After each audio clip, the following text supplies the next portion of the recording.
Corrupt officers publicly target an elderly black man at a posh restaurant, mocking him for simply being there. As the tension rises, a silent crowd watches, too fearful to act. Just when it seems the situation will spiral out of control, an unexpected hero appears. Dwayne Johnson, famous for his strength on screen, steps up, placing himself in front of the elderly man and demanding the officers face accountability. What happens next will turn the tide completely. The officers, shocked and rattled, are now confronted by a force far beyond their expectations. Before we get into the full story, leave a comment below and tell us where you're tuning in from. It was a calm Friday evening at a fancy restaurant where the soft clink of fine china and hushed conversations filled the air. Sitting among the guests was Mr. James Walker, an elderly black man in his late 60s, sharp in a tailored suit with silver hair perfectly combed back. James was no stranger to luxury, having built a successful business empire over the years. That night, he was simply enjoying a quiet dinner to celebrate his achievements and some exciting new business ventures. However, his presence had drawn the attention of two off-duty officers sitting nearby. Their voices were low, almost imperceptible over the other sounds in the room. They exchanged glances, a subtle but clear judgment in their eyes. It wasn't James himself, but the color of his skin that seemed to make them uncomfortable. As the night went on, their whispers grew louder, their laughter more cutting. One officer sneered, "How could someone like him afford to be here?" The other agreed, clearly assuming James didn't belong in such an upscale environment. They watched him with increasing irritation, their discomfort turning into open hostility. The tension in the room thickened as the officers' growing animosity became undeniable. They glanced over at the young manager, Sarah, known for handling difficult situations with grace, but no action was needed. Yet, without warning, one officer rose from his seat and walked over to James's table. He was a tall man, with broad shoulders and a hard expression that gave away no emotion. The elderly man looked up from his meal, his face showing a brief moment of confusion. "Excuse me, sir," the officer said, his voice steady and authoritative. "Is everything all right here?" James lifted an eyebrow, unsure of what was happening. "Yes, everything's fine," James replied, keeping his voice even, not yet aware of the underlying tension. "Good," the officer said, his lips curling into a thin smirk. "Just checking to make sure you're not causing any trouble. We don't want any problems tonight." His words dripped with a mix of suspicion and condescension, despite his outwardly polite tone. James could feel a tightness in his chest. He had experienced prejudice before, both subtle and overt, but this time it felt unjustified. He had every right to be here, just like anyone else. Before he could respond, a second officer appeared, standing behind the first. They exchanged a brief glance, and in one swift motion, one of them shoved James's plate aside, sending food scattering across the table. The room fell into a stunned silence. Ella's eyes darted nervously between James and the two officers, her hands frozen around her glass of wine. She couldn't believe what she was witnessing. It was as though the very air in the room had thickened, the tension pressing down on everyone. The diners around them remained still, almost as if afraid to get involved, unsure whether it was their place to say anything, or simply unwilling to get caught in the middle of a brewing storm.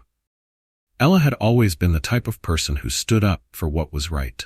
Growing up in a small town, she had seen her fair share of injustice, small, everyday instances of discrimination that people often shrugged off. But this was something different. This wasn't an offhand comment or an uncomfortable glance. This was real, overt, and violent in its implication. The officer's actions felt deliberate, calculated even. James, meanwhile, had remained remarkably calm. Despite the rude and offensive behavior, he sat there with an air of quiet dignity. But even the most composed individuals have limits, and Ella could see that James's patience was beginning to wear thin. "You're out of line?" James finally said, his voice steady but carrying the weight of experience. "There's no need for this." The first officer, who had been pushing around James's plate, let out a mocking laugh. "Oh? You think you're in the right here?" he sneered. "What are you even doing in a place like this? This is a restaurant for people who belong, not people like you." The words stung like a slap, and Ella's blood began to boil. It wasn't just the tone of the officer's voice, but the words themselves, which dripped with years of embedded prejudice. She had seen it all too often, racism disguised as superiority, as though it were natural, a given. But this was different. It was too obvious, too blatant. She couldn't sit quietly any longer. "That's enough," Ella suddenly blurted out, her voice trembling with both fury and fear. The officer turned slowly, his face darkening. "What did you say?" Ella's heart pounded, but her sense of right and wrong had overtaken her fear. "You don't get to speak to him like that. Not here, not anywhere." She stood up, her voice gaining strength. "You don't get to disrespect him because of the color of his skin." There was a brief silence as the officer studied her, his expression shifting from condescension to irritation. The other officer, who had been standing quietly behind the first, stepped forward, his posture aggressive. The tension was now palpable in the room, and Ella could feel the eyes of every diner turning toward her. A few whispered, their eyes wide, but no one dared to intervene. The entire atmosphere had shifted into something dark and uncomfortable. The restaurant's manager, Sarah, had been watching the scene unfold from behind the bar. Her face was pale, and she could tell that if this escalated any further, it would get out of control. She had dealt with difficult customers before, but never anything like this. "Is there a problem here, officers?" Sarah asked, walking quickly toward the table. She could feel the tension in the air, and her instincts told her that a confrontation between an off-duty officer and a diner, especially one involving racial prejudice, was not something she could let slide. But the officers didn't respond to her. Instead, they just stood there, looking at Ella, then James. The older man's eyes, which had been hard with patience and resolve, flicked to Ella for a brief moment. His expression softened, though only slightly. "Let it go, miss," he said quietly. "They're not worth it." His voice held a calm authority, a deep understanding that only someone who had endured years of similar insults could possess. Ella shook her head, stubbornness rising in her chest. "No, this isn't right. You shouldn't have to let it go." Before she could say anything else, the door to the restaurant swung open with a dramatic bang, drawing everyone's attention. A tall figure stood in the doorway, his broad shoulders and commanding presence instantly recognizable. Dwayne Johnson. He had been eating at a nearby table, keeping a low profile as usual, but the moment he saw the commotion and heard the racial slurs, he stood up. His frame seemed to fill the entire space between the two tables, and for a brief moment, the restaurant fell silent. Ella's breath caught in her throat. She couldn't believe it. Dwayne Johnson was here, and he was walking toward them with a look of determination in his eyes. The officers immediately stiffened, and for the first time since this entire debacle started, they seemed unsure of themselves. Dwayne was a man known not only for his size and strength, but for his reputation as an advocate for justice. His presence alone commanded respect. He stepped in front of James, blocking the officer's view. "Is there a problem here, gentlemen?" Dwayne's voice was calm but authoritative, a sharp contrast to the hostility in the officer's demeanor. One of the officers looked up at Dwayne and scoffed, trying to regain control. "This has nothing to do with you," he said, his voice wavering slightly. "Actually, it does," Dwayne said with a cool smile, "because what you're doing right now, it's wrong, and I can't let it slide." The tension in the room was unbearable as the officers hesitated. James had been a silent victim until now, but Dwayne's arrival had thrown the balance into disarray. The power dynamics were shifting rapidly, and Ella could see the officers struggling to hold on to their superiority, knowing full well that the situation was spiraling out of their control. The quiet tension was slowly giving way to the realization that things were about to change. How would the officers respond to Dwayne's bold intervention? Would they retreat, or was this about to become a standoff that none of them would forget? The restaurant was now holding its breath, as though the very air was waiting for a single word to break the silence. Dwayne Johnson stood with his arms crossed, a calm but resolute figure blocking the officers from further intimidating James. His gaze was unwavering, directed at the two men who had been disrespecting the elderly man. The officers seemed to exchange glances, unsure of how to respond. The one who had spoken earlier, the one who had first approached James's table, was now visibly rattled. His bravado from before had diminished, replaced by the realization that Dwayne wasn't just a celebrity. He was a man who stood for something far greater than his fame. "Look," the officer said, trying to recover, his voice slightly strained. "This doesn't concern you. We're just doing our job." But even he knew the words felt weak, unconvincing. Dwayne didn't flinch. "No, this does concern me," he replied, his voice steady, every word carrying the weight of someone who had faced adversity and injustice in his own life. "You don't get to treat someone like that, not in my presence, not in anyone's." James sat silently, his face a mix of stoic resignation and surprise. He hadn't expected this, especially not from a stranger. But seeing someone step in, someone willing to stand up to the system of prejudice and inequality that he had been enduring for decades, brought a warmth to his chest. Standing by now, felt her heart race with a mixture of hope and disbelief. She had only spoken out because she couldn't bear seeing someone else suffer. But Dwayne Johnson, with his strength and platform, was amplifying her voice in a way she never could have dreamed of. The entire restaurant had become a witness to this moment, and Ella knew that whatever happened next would reverberate beyond these walls. The second officer, who had been silent up until now, stepped forward, his face reddened with embarrassment. "This is ridiculous," he muttered, clearly annoyed by Dwayne's interference. He looked around the room at the other diners who were now murmuring among themselves, clearly uncomfortable with the tension. "Let's just get out of here," he muttered under his breath. But Dwayne wasn't ready to let them off that easily. "Not so fast," he said, his voice cutting through the murmurs. "You're not going to walk away from this. You have to understand the gravity of what you've done. You can't treat people like that because of their skin color. And you certainly don't get to push someone around because you think you can." The officers looked at each other again, but this time they were shaken. Dwayne wasn't just a physical presence in the room.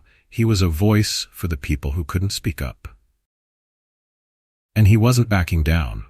"You need to apologize," Dwayne said firmly, his gaze unwavering. "Not just to him," he pointed toward James, "but to everyone who's ever been treated this way. If you're going to be in this world, be better than this." The first officer, whose face had become flushed with embarrassment, opened his mouth to argue. But the words never came. He knew he couldn't fight the weight of Dwayne's words. Instead, he hung his head in shame. The second officer, realizing they had lost control of the situation, muttered an inaudible apology and began to turn toward the door. As they walked away, the room seemed to exhale. People began to murmur in disbelief, some nodding in agreement with Dwayne's actions, while others simply looked relieved that the confrontation had come to an end. Ella turned to Dwayne, her voice barely a whisper. "Thank you. I don't know what would have happened if you hadn't been here." Dwayne smiled at her, his eyes softening. "You did the right thing. Standing up for someone who's being treated unfairly is never easy, but you did it." James, who had remained silent throughout the ordeal, finally spoke up. His voice was calm, but there was a hint of something deeper behind it. "Thank you, both of you," he said, his eyes meeting Ella's and then Dwayne's. "You didn't have to do that, but I won't forget it." Ella smiled, relieved. "It's not about remembering, it's about making sure this doesn't happen again." Dwayne nodded, his expression turning serious. "That's right. This moment, it's more than just a restaurant. It's a reminder of the work we all have to do. We need to keep pushing for change." The tension in the restaurant slowly began to dissipate, but the effects of what had just transpired would linger far longer than the echoes of the officers' retreating footsteps. Ella and James exchanged a few more words of gratitude, and Dwayne, ever the humble man, turned to walk back to his table, knowing that he had done his part for the night. But deep inside, he knew this was just one battle in a much larger war. Racism and prejudice were systemic problems, ones that could not be erased with a single confrontation. But it was a start, a spark of change that could ignite something bigger. As Dwayne sat back down, his phone buzzed on the table. A text from his manager read, "Stay ready. The fight isn't over. Keep pushing for what's right." Dwayne's eyes glinted as he looked back toward James and Ella, two people who had not backed down when faced with injustice. They weren't just witnesses to a confrontation. They were participants in something larger. They had chosen to act. And in that moment, that was all that mattered. The night ended with a sense of unease and hope in equal measure. As the restaurant slowly emptied, the murmurs of the crowd settled into the background, and the lights flickered a little brighter. But the real work was just beginning. Would this confrontation be a turning point, a symbol of something deeper that needed to be addressed in society? Would those who witnessed it take action? Or would it fade into another forgotten moment of discomfort? Only time would tell. The days following the incident at the restaurant were filled with an energy that neither Ella, James, nor Dwayne could ignore. Word had spread like wildfire, carried through social media, word of mouth, and the quiet power of shared experiences. The viral video that had been filmed by another diner in the restaurant, though it showed only the latter part of the confrontation, had been picked up by countless news outlets and social platforms. What had been an isolated moment of justice had now become a symbol of resistance, one that echoed in the hearts of many who had long been silenced by fear or indifference. Ella had never imagined that speaking up in that moment would cause such a ripple. She had been just one voice in a room full of people. Yet, somehow, her simple act of standing up against the officer's cruelty had struck a chord far beyond that single restaurant. Her phone had been ringing non-stop ever since. News outlets wanted to interview her. People from all walks of life were sending messages of support, and even activists had begun reaching out to see if she would join their campaigns to address racial injustice. She had never been the kind of person who sought attention, but she realized that for some reason her story had resonated with the larger fight for equality and dignity. That night, in that restaurant, she had done what others had failed to do. She had taken a stand, and now it seemed the world was listening. As for James, the elderly man who had been at the heart of the controversy, his life had also shifted in unexpected ways. After Dwayne's intervention, James had felt an unfamiliar sense of peace. He had spent so many years trying to avoid confrontations, to let things go for the sake of his own mental peace, but now he was filled with a quiet pride. It wasn't just that someone had stood up for him, it was that the entire world had witnessed it. James had lived through decades of discrimination, systematic, subtle, and sometimes painfully blunt. He had encountered all kinds of prejudice throughout his life, especially in business. But this moment, this intervention, felt different. It wasn't just a personal victory, it was a victory for everyone who had ever felt marginalized or wronged. The days after the incident saw James receiving a multitude of messages, some from old acquaintances, some from strangers, expressing their gratitude and solidarity. He had become an unexpected symbol of resilience. One evening, as James was reflecting on the events, he received a message that made his heart stop. It was from Dwayne Johnson himself. "Hey James," the message began. "I just wanted to check in and see how you were doing after all of this. I've been following the news, and I just want you to know that I've got your back, no matter what. If you ever need anything, don't hesitate to reach out." James's hands trembled as he read the message. It was a small gesture, but it meant the world to him. In that simple note, Dwayne had made it clear that the moment in the restaurant wasn't just about standing up to a couple of prejudiced officers, it was about creating a new sense of community. James wasn't alone. He would never be alone again. But as much as James was grateful for the support, it wasn't just Dwayne's words or Ella's courage that had caused the real change. It was the way society had responded. People were beginning to talk, and conversations about racial prejudice, inequality, and justice were starting to feel less like isolated complaints and more like the collective cry for action. The moment Dwayne had stepped into that restaurant, things had shifted. It wasn't just about one celebrity taking a stand. It was about the recognition that these problems were real and they needed to be addressed.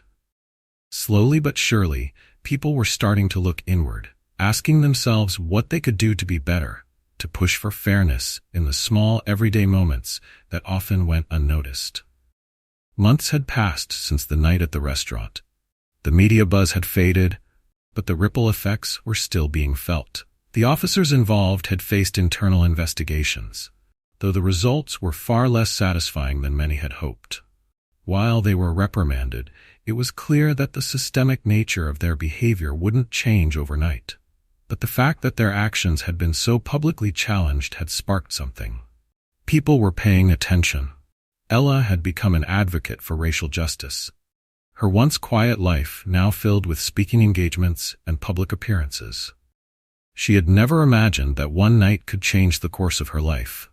But there she was, standing in front of crowds, using her voice to make a difference. And as much as she had expected to be a passive participant in the world of activism, she quickly realized that her story mattered. Her actions had sparked a much-needed conversation about how far society still had to go. James, too, had found new purpose. He had started to speak publicly about his experiences with racial profiling, hoping to inspire other people who had been through similar situations to find their voice. His words were measured but impactful, and every time he spoke, he felt a little more free. The years of silence were behind him. The truth was, he had always known that the fight for equality didn't end with one confrontation, one apology. But he also knew that every time he shared his story, he helped build the momentum for something bigger. Dwayne Johnson, for his part, had continued to use his platform to push for justice. He had launched several initiatives, collaborating with nonprofits and grassroots organizations working to dismantle racial prejudice. His message was simple. The fight for equality wasn't just about one man, one woman, or one incident.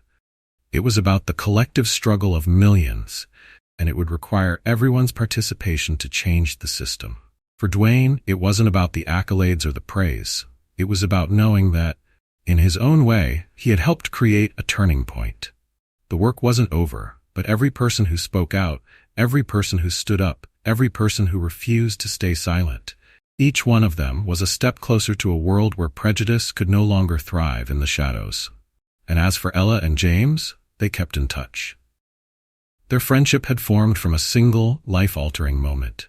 They knew they had witnessed something rare, a spark of hope in the face of adversity. It wasn't just about what had happened that night. It was about what had been set into motion. In the end, the story wasn't just about the racist officers who had tried to belittle a man based on his skin color. It was about the people who had stood up, who had pushed back against prejudice and refused to let it go unchallenged. And the most powerful part of the story was that their collective effort had proved something to the world. The fight for justice was a never-ending process. But it was worth it. Karma, in its own way, had a way of catching up. And when it did, it had a funny way of showing just who was in the wrong. If you enjoyed the story of James and how Dwayne Johnson's bold intervention helped confront prejudice head-on, then make sure not to miss the next story. Click here to watch it and to discover more moments of courage and change that can inspire us all to stand up for what's right. Thanks for watching, and remember, real change begins with each one of us.